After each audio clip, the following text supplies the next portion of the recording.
Hi friends, welcome to my YouTube channel. ಹೇಗಿದ್ದೀರೆಲ್ಲರೂ? ಇವತ್ತಿನ ವಿಡಿಯೋದಲ್ಲಿ ನಾನು ಕುಕ್ಕರ್ ಚಿಕನ್ ರೆಸಿಪಿ ತೋರಿಸ್ತಾ ಇದ್ದೀನಿ. ಫಟಾಫಟ್ ಅಂತ 15 ನಿಮಿಷದಲ್ಲಿ ಮಾಡ್ಕೊಬಿಡ್ಬೋದು. ಕೆಲಸಕ್ಕೆ ಹೋಗೋರು, ಡ್ಯೂಟಿಗೆ ಹೋಗೋರು, ಹಾಗೆ ಬ್ಯಾಚುಲರ್ಸಿಗೆಲ್ಲ ಮಾಡ್ಕೋಬೋದು ತುಂಬ ಈಸಿಯಾಗಿ. ಹಾಗೆ ಟೇಸ್ಟ್ ಕೂಡ ತುಂಬ ಚೆನ್ನಾಗಿರುತ್ತೆ. ಬನ್ನಿ ಇದನ್ನು ಹೇಗೆ ಮಾಡೋದು ಅಂತ ನೋಡೋಣ. ಮೊದಲಿಗೆ ಒಂದು ಕುಕ್ಕರ್ ಇಟ್ಟಿದ್ದೀನಿ. ಇದಕ್ಕೆ 3ರಿಂದ 4 ಟೇಬಲ್ ಸ್ಪೂನಷ್ಟು ಎಣ್ಣೆ ಹಾಕ್ಕೊಂಡಿದ್ದೀನಿ. ಇಲ್ಲಿ ನಾನು ಮೀಡಿಯಮ್ ಸೈಜ್ದು 2 ಈರುಳ್ಳಿನ ಸ್ಲೈಸ್ ಕಟ್ ಮಾಡಿ ಹಾಕ್ಕೊಂಡಿದ್ದೀನಿ. ಚೆನ್ನಾಗಿ ಹುರ್ಕೋಬೇಕು. ಇದನ್ನು ಚೆನ್ನಾಗಿ ಈ ರೀತಿ ಫ್ರೈ ಆಗಬೇಕು. ಇವಾಗ ಇದಕ್ಕೆ ಜಿಂಜರ್ ಗಾರ್ಲಿಕ್ ಪೇಸ್ಟನ್ನು ಹಾಕ್ತಾಯಿದ್ದೀನಿ. 1 ಟೇಬಲ್ ಸ್ಪೂನಷ್ಟು ಹಾಕಿ ಚೆನ್ನಾಗಿ ಮಿಕ್ಸ್ ಮಾಡ್ಕೊಳ್ಳಿ. ಅದರ ಹಸಿ ವಾಸನೆ ಎಲ್ಲ ಹೋಗಬೇಕು, ಅಲ್ಲಿವರೆಗೂ ಇದನ್ನು ಫ್ರೈ ಮಾಡ್ಕೋಬೇಕು. ಇಷ್ಟಾದರೆ ಸಾಕು. ಇದಕ್ಕೆ ಟೊಮೆಟೊ ಹಾಕ್ತಾಯಿದ್ದೀನಿ. ನಾನಿಲ್ಲಿ 2 ಟೊಮೆಟೊ ಯೂಸ್ ಮಾಡಿದ್ದೀನಿ. ಇದನ್ನು ಚೆನ್ನಾಗಿ ಫ್ರೈ ಮಾಡಬೇಕು. ಟೊಮೆಟೊನು ಚೆನ್ನಾಗಿ ಸ್ಮ್ಯಾಶ್ ಆಗುವಷ್ಟು ಬೇಯಬೇಕು. ಅದಕ್ಕೆ ಸ್ವಲ್ಪ ಉಪ್ಪು ಹಾಕ್ತಾಯಿದ್ದೀನಿ, ಬೇಗ ಬೇಯಲಿ ಅಂತ. ಹಾಕಿ ಇದನ್ನು ಚೆನ್ನಾಗಿ ಮಿಕ್ಸ್ ಮಾಡಿ ಈ ರೀತಿ ಇದು ಒಂದು ಕಡೆ ಆಗ್ತಾ ಇರಲಿ. ಇದಕ್ಕೆ ಬೇಕಾದಂಥ ಮಸಾಲ ಫ್ರೈ ಮಾಡ್ಕೋಬೇಕು. ಅದಕ್ಕೆ ಒಂದು ಬಾಣಲೆಗೆ 2 ಟೇಬಲ್ ಸ್ಪೂನಷ್ಟು ಧನಿಯಾ ಪುಡಿ, 1.5 ಟೇಬಲ್ ಸ್ಪೂನಷ್ಟು ಖಾರದ ಪುಡಿ, ಹಾಗೆ 1 ಟೇಬಲ್ ಸ್ಪೂನಷ್ಟು ಚಿಕನ್ ಮಸಾಲಾನ ಹಾಕ್ಕೊಂಡಿದ್ದೀನಿ. ಯಾವುದಾದ್ರೂ ಆಗುತ್ತೆ, ಚಿಕನ್ ಮಸಾಲ ಹಾಕ್ಕೊಳ್ಳಿ. ಇಲ್ಲ ಹಾಕ್ತಾ ಇಲ್ಲ ಅಂತಂದರೆ ಗರಂ ಮಸಾಲೆ ಯೂಸ್ ಮಾಡ್ಕೊಳ್ಳಿ, 1 ಟೀ ಸ್ಪೂನಷ್ಟು. ಈಗ ಇದನ್ನು ಮೀಡಿಯಮ್ ಫ್ಲೇಮಲ್ಲಿಟ್ಟು ಫ್ರೈ ಮಾಡ್ಕೊಳ್ಳಿ. ತುಂಬ ಸೀದೋಗಬಾರ್ದು, ಆದರೆ ಜಸ್ಟ್ ಫ್ರೈ ಆಗಬೇಕು. ಈ ರೀತಿ ಬ್ರೌನಿಷ್ ಕಲರ್ ಬರೋವರೆಗೂ ಇದನ್ನು ಫ್ರೈ ಮಾಡಿಕೊಂಡು ಇದನ್ನು ಆಫ್ ಮಾಡ್ತಾಯಿದ್ದೀನಿ. ಈಚೆ ಕಡೆ ಟೊಮೆಟೊ ಎಲ್ಲ ಚೆನ್ನಾಗಿ ಸ್ಮ್ಯಾಶ್ ಆಗಿದೆ, ಚೆನ್ನಾಗಿ ಬೆಂದಿದೆ. ಇವಾಗ ನಾವು ಹುರ್ಕೊಂಡಿರುವ ಮಸಾಲಾನ ಹಾಕ್ಕೋಬೇಕು. ಇದಕ್ಕೆ ಹಾಕಿ ಚೆನ್ನಾಗಿ ಮಿಕ್ಸ್ ಮಾಡ್ಕೊಳ್ಳಿ. ಅರಿಶಿನ ಪುಡಿ ಈಗಲೇ ಹಾಕೋದಾದರೆ ಹಾಕ್ಕೋಬೋದು. ನಾನು ಚಿಕನ್ ಹಾಕಿದ ಮೇಲೆ ಹಾಕ್ತಾಯಿದ್ದೀನಿ, ನೋಡ್ಕೊಂಡು ಎಷ್ಟು ಬೇಕು ಅಂತ. ಇವಾಗಿದು ಎಣ್ಣೆಯಲ್ಲಿ ಫ್ರೈ ಆಗಿದೆ. ಈಗ ನಾನಿಲ್ಲಿ 3/4 kg ಚಿಕನ್ ಹಾಕ್ತಾಯಿದ್ದೀನಿ. ಇದನ್ನು ಚೆನ್ನಾಗಿ ಮಿಕ್ಸ್ ಮಾಡ್ಕೋಬೇಕು.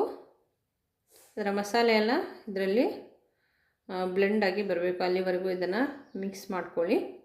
ಈಗ ಇದಕ್ಕೆ ಸ್ವಲ್ಪ ಅರಿಶಿನ ಪುಡಿ ಹಾಕ್ತಾಯಿದ್ದೀನಿ, 1/4 ಟೀ ಸ್ಪೂನಷ್ಟು ಹಾಕಿ ಚೆನ್ನಾಗಿ ಮಿಕ್ಸ್ ಮಾಡ್ಕೊಳ್ಳಿ.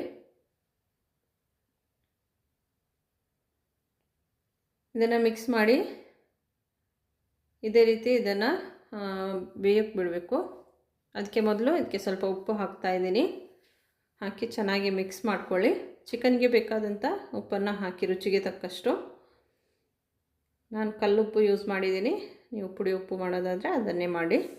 ಇವಾಗ ಇದನ್ನು ಚೆನ್ನಾಗಿ ಮಿಕ್ಸ್ ಮಾಡಿ ಹಾಗೆ ಮುಚ್ಚಿಡಿ 2ರಿಂದ 3 ನಿಮಿಷ.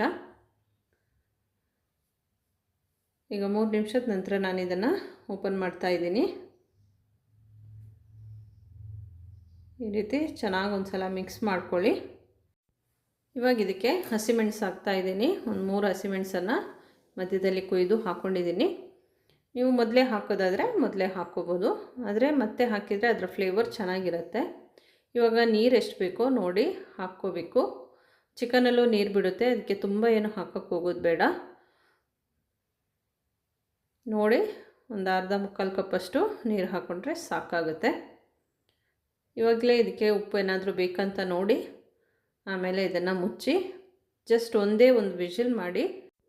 ಒಂದಕ್ಕಿಂತ ಜಾಸ್ತಿ ವಿಷಲ್ ಮಾಡೋದು ಬೇಡ, ಬೆಂದು ಹೋಗ್ಬಿಡ್ತದೆ ಮತ್ತು. ಇವಾಗ ಇದು ವಿಷಲ್ ಆಗ್ತಾಯಿದೆ ನೋಡಿ, ಒಂದು ವಿಷಲ್ ಮಾಡ್ಕೊಂಡಿದ್ದೀನಿ.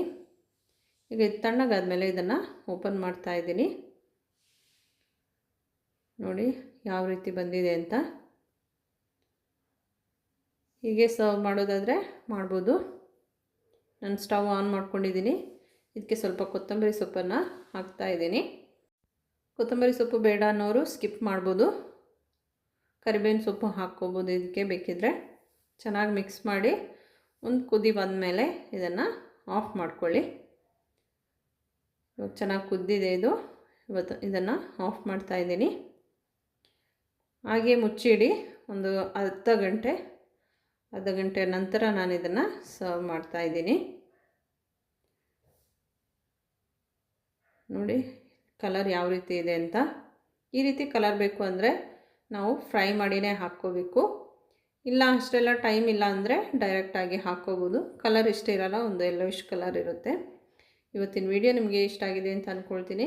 ವಿಡಿಯೋ ಇಷ್ಟ ಆದರೆ ಲೈಕ್, ಶೇರ್, ಕಮೆಂಟ್ ಮಾಡಿ. ಹಾಗೆ ಇದುವರೆಗೆ ನನ್ನ ಚಾನಲ್ ಸಬ್ಸ್ಕ್ರೈಬ್ ಮಾಡೋದೇ ನೋಡ್ತಾ ಇದ್ದರೆ ಸಬ್ಸ್ಕ್ರೈಬ್ ಮಾಡಿ, ನನಗೆ ಸಪೋರ್ಟ್ ಮಾಡಿ. Thank you for watching.